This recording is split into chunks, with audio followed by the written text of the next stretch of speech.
sorry, who knows? You guys know the stories, right? The Kung Fu pandas, the Kung Fu warriors, but it's a story of all stories. Go through, there's a need, there's a shortfall, old owl, there's wisdom, there's seekers, but there's this journey to find it.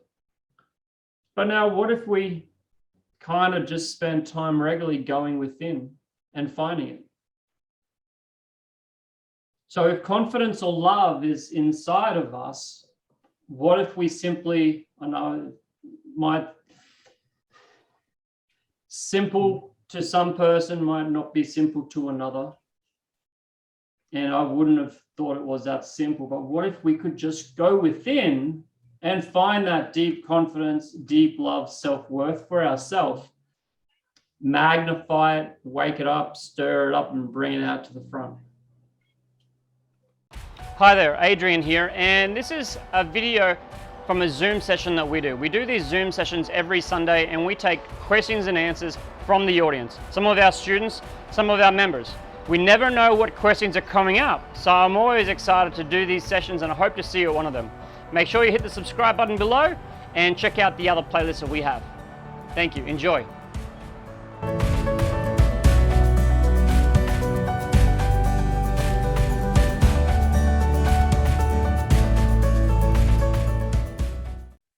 For the coaches or NLP practitioners, we can do like a fast change or perhaps a surface level change. And the surface level change may have deeper results, and we can go for more generative and deeper level change. I mean, this let's say there's a lack of confidence in talking to girls. That might be a lack of confidence there, or it could be a sign or a symptom of more. Right? And it could be a lack of confidence there, and it might be a lack of confidence in, say, 4 different areas: in doing business, in meeting people, in golf, and in something else, you know. And maybe you could do 4 different NLP processes, or the same process 4 times. Yeah. But if you go deeper, you know, go for a more generative change, perhaps you might get to, you know, a root. And not necessarily a root cause, but you might get a root solution. And if you change it on a deeper level than all 1, 2, 3, 4 different areas. Now, if we tell them what to do, they'll get so far. But if we allow the client to get down to that root and come up with their own solutions, like Vlad just did, if we take them down and they find their own solutions, those solutions will be more generative than any kind of advice. A lot of non-coaches, and I'm 100% guilty of this, even as a coach, we often put in answers or suggest answers or give advice, but because we've given advice, it ends up being more of a surface level solution. We've done surface level solutions before, it didn't work. But if we can get down and do a generative change, you can unfold a whole lot more. Then self-confidence, self-love is places where it's really perhaps worthwhile to go down and do those deeper changes with, Miss Jennifer, core identity perhaps, or something on that kind of higher logical level, higher kind of metaphorical level about the way things work. So if you work with one specific area, what will happen then, Darko, if you just smash confidence in one area? Yes, it is a further process, but when let's say, I will talk about my example. I have a period in the life when all other areas was good for me, because there is different part. It is relationship, it is work, it is health, different part of life. And for example, in my case, I was not satisfied with my a professional area, the job I'm doing, and it influences on everything else. Instead of I was doing too much generalization, and after that I learned to be more specific. If I feel, when I say I feel no, I am not confident, to put area, in which area I'm confident. So that's how I'm not put so much fear and self-judgment and negative feelings about self. So one thing when we are working with confidence is to be selective, to be more, to describe which area I am not confident in. Let's say I'm not confident in professional thing. And then further, when we are going to discover the confidence, what specifically in professional thing. Let's say I'm good, maybe I have confidence in starting business, but I'm not confident in communicating with people. So then maybe I can find my way to hire someone. So to spread out the responsibility, who is going to make these communication things, and I will just do the business. So that's why it is always learned through NLP that generalization is not too good, but we are always making generalizations, and learn to go more specifically in the things. And going more specifically in the things brings awareness, and it always brings solutions. Yeah, all the problems can be gifts. You know, everything dark is light, and it has its opposites. And by the way, some people believe, and this is totally cool, some people believe that if they pursue an exercise, maybe salsa, and they like it, and they believe, and they might do salsa for 3-4 months and get their confidence up in salsa, would that spread across to other areas of life? Yeah, could, maybe, could. And maybe it would go for a while, maybe. But a lot of people would do it, and that's totally cool. It's totally me as well. I learn a new technique like hypnosis or something, you know, and I don't have much confidence in it, and I develop it, and then I get more confidence in it, you know, and then I go into a different area, like reframing or spiral dynamics or you know, meditation or something, and then go deeper in it. But when you go down deeper to the core,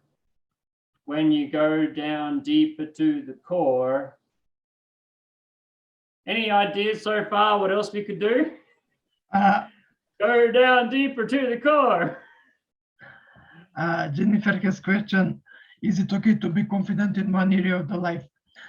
So what I have learned is that healthy confidence means to balancing confidence. So it means to have confidence in all areas in the life. But usually what I was talking about is generalization. For example, I'm not confident in one area on the life, and then I'm making generalization. I say I'm not confident, and then everything affects other areas in my life. Instead of going more in details and then find a way how to approach. So you're saying to yourself you're not good enough, and you're really saying you're not good enough at salsa, or you know, maybe in the morning you're struggling and you say like, I'm not good enough, but what you actually mean, like I did this the other day. I don't do it much, but 2 weeks ago I was sitting here and I said I wasn't good enough. What I meant was I wasn't good enough at raising my kids this morning. I was struggling with raising the kids that morning. And I said to myself, I wasn't good enough. And I stopped.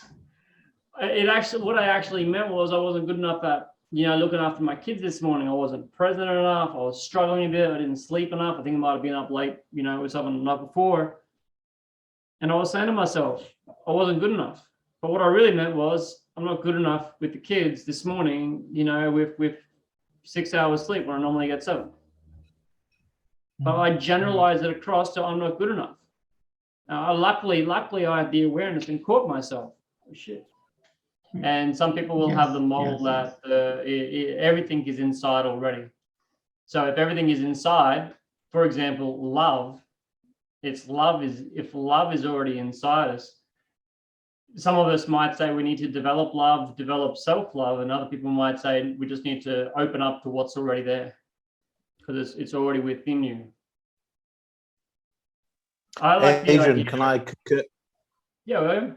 Can I concur with what you said? Because everything was within us. Everything. It's just a question of us discovering it, finding the route to get it, finding the route to encourage it to come to the surface, to know, we all know. It's just a question of finding that knowing, in my opinion. That's all. In finding that knowing, sometimes we particularly have some, tools, some techniques, maybe using like trance, maybe even using meditation or a guided meditation or a guided hypnotic, or maybe a full somatic process. And we might use those processes to get in and access it, typically through anchoring, maybe anchoring past times or expanding past things. And we also may use it to go back and see if there's any roadblocks. Has something happened in your past where it's being suppressed or held back? Is there something in the past for a lot of people from some nations of the world? There's some kind of lines between being like overconfident and arrogant kind of thing, overconfident and arrogant. So they'll kind of like downplay what they're capable of doing. So this accessing and expressing confidence is something which might actually be solidly blocked by negative or unresourceful experiences in the past, or our past culture, or our family. Mm-hmm. Like I saw my dad with confidence issues in some areas, and I didn't believe I could do something because they couldn't, where all along I could. I didn't have that self-belief. Mm-hmm. And you can typically you go on a journey of 1,000 miles. You go on a long journey and you conquer and discover that who knows? You guys know the stories, right? The Kung Fu pandas, the Kung Fu warriors, but it's a story of all stories. Go through, there's a need, there's a shortfall, old owl, there's wisdom, there's seekers, but there's this journey to find it. But now what if we kind of just spend time regularly going within and finding it? So if confidence or love is inside of us, what if we simply,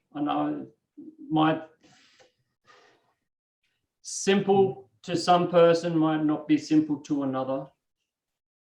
And I wouldn't have thought it was that simple, but what if we could just go within and find that deep confidence, deep love, self-worth for ourselves, magnify it, wake it up, stir it up, and bring it out to the front. Boom! You made it here! Good on you. Make sure you click the subscribe button below and check out the playlist at the end. If you'd like to come along to our Sunday sessions where we host a live, free Q&A for our students and members, you're welcome. I'll see you there.